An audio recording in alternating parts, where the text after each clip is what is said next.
ভাবুন তো, এমন একটা পুতুল যার চুল নাকি বছরের পর বছর ধরে লম্বা হয়ে চলেছে। খুব অদ্ভুত, তাই না? কিন্তু এটা শুধু লোককথা নয়, এই পুতুলটি আজও জাপানের এক মন্দিরে সুরক্ষিত রয়েছে। কিন্তু প্রশ্ন হলো, এটা কিভাবে সম্ভব? সালটা তখন 1918। জাপানের হোক্কাইডো অঞ্চলে এক কিশোর তার ছোট বোনের জন্য একটা ঐতিহ্যবাহী জাপানি পুতুল কিনে আনে। মেয়েটির নাম ছিল ওকিকো। তবে পুতুলটিকে মেয়েটি এতটাই ভালোবাসতো যে ঘুমোনো, খাওয়া, খেলাধুলা সর্বদা পুতুলটির সঙ্গেই করত। কিন্তু তার কিছুদিনের মধ্যে ওকিকুর মৃত্যু হয় ভয়ঙ্কর অসুস্থতার কারণে, এবং মেয়েটির মৃত্যুর পর গভীর শোকে পুতুলটিকে বাড়ির এক কোণে ছোট্ট বেদিতে রেখে দেওয়া হয়। আর সেখান থেকেই শুরু হয় গুরুতর রহস্য। পরিবারের সদস্যরা লক্ষ্য করেন পুতুলটির চুল অস্বাভাবিকভাবে ধীরে ধীরে লম্বা হচ্ছে।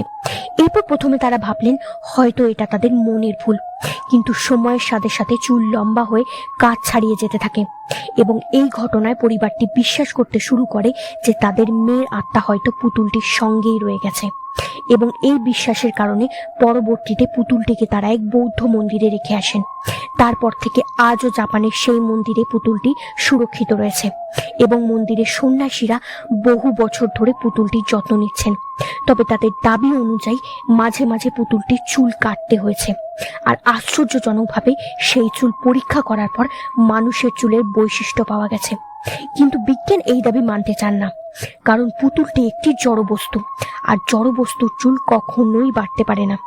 আর যদি মৃত মানুষের কথা উল্লেখ হয়, তবে বিজ্ঞানীদের মতে মৃত্যুর পর কোনো চুল বা দাড়ি কিছুই বাড়তে পারে না, বরং ত্বক শুষ্ক হয়ে যায়, ফলে চুল দাড়ি বড় মনে হতে পারে। কিন্তু এটা তো পুতুল, সম্ভব নয়। তবে আপনাদের কি মনে হয়, এই চুলের পিছনে কি সত্যিই কোনো রহস্য রয়েছে, নাকি বিজ্ঞানের বার্তাই সত্যি? আপনাদের মতামত অবশ্যই জানাবেন, এবং ভিডিওটি ভালো লাগলে লাইক, শেয়ার ও সাবস্ক্রাইব করে আমাদের পাশে থাকবেন এরকম আরো অলৌকিক ঘটনা জানার জন্য।